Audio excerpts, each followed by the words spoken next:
और चलिए अब आपको सीधा लेकर चलते हैं जयपुर। केंद्रीय मंत्री गजेंद्र सिंह शेखावत जयपुर दौरे पर हैं और क्षत्रिय समाज के कार्यक्रम में उन्होंने शिरकत की है। पा रहा हूं क्योंकि उसकी उम्र भी नहीं है और उसको इस समय में किस जगह पे जाकर के काम करना चाहिए। तो ये उनकी जो किसी व्यक्ति के, किसी बालक के, अपने समाज के एक छोटे से बच्चे को लेकर के उनके मन में जो सोच थी, उसके अनुरूप उन्होंने मुझे उसका मार्गदर्शन, उन्होंने मुझे वहाँ से टेलीफोन करा करके फिर खुद की कॉन्स्टिट्यूंसी में काम करने की जिम्मेदारी दी। जब वो अध्याय खत्म हुआ तो वो चाहते थे कि मैं इलेक्टोरल पॉलिटिक्स में नहीं आ पाया हूँ तो मैं ऑर्गेनाइजेशन की पॉलिटिक्स में आकर के काम करूँ।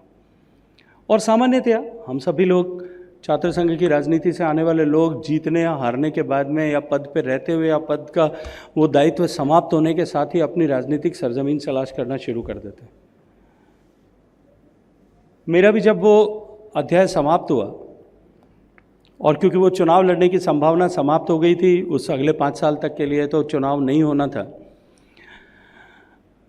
आदरणीय भैरव सिंह जी ने तय किया कि मुझे भारतीय जनता पार्टी के युवा मोर्चा में जाकर के काम करना चाहिए।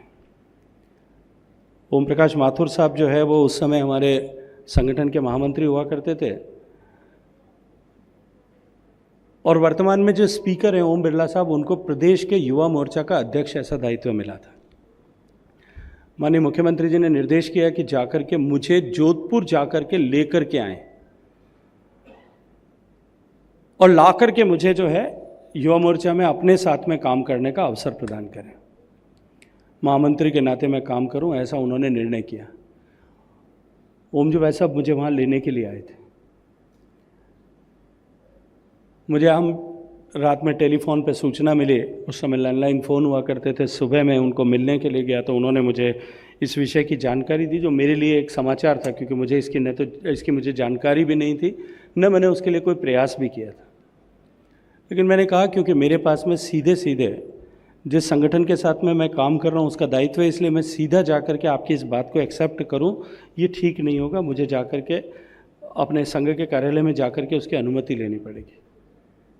माननीय लक्ष्मण सिंह साहब उस समय हमारे प्रांत के प्रचारक हुआ करते थे। मुझे नहीं पता आप लोगों में से कितने लोगों का माननीय लक्ष्मण सिंह साहब के साथ में परिचय हुआ होगा। नार सिंह जी बैठे, इनका तो पक्का हुआ है। लक्ष्मण सिंह साहब थोड़े कड़क मिजाज आदमी थे। हम गए दोनों, तब वो अंग्रेजी का अखबार पढ़ रहे थे, बहुत स्नेह रखते थे मुझसे। हम दोनों जाकर के खड़े हो गए। कुछ देर बाद में, 1 आध मिनट बाद में, उन्होंने अनुभव किया कि शायद कोई खड़ा है, तो उन्होंने अपना टेलीफोन, अपना जो अखबार देख रहे थे उस अखबार को नीचे किया, अपने चश्मे को नीचे ऐसे लगा करके पढ़ते थे, तो उन्होंने ऐसे नीचे सर झुका करके कहा, बोलिए। आदरणीय ओम जी ने अपना परिचय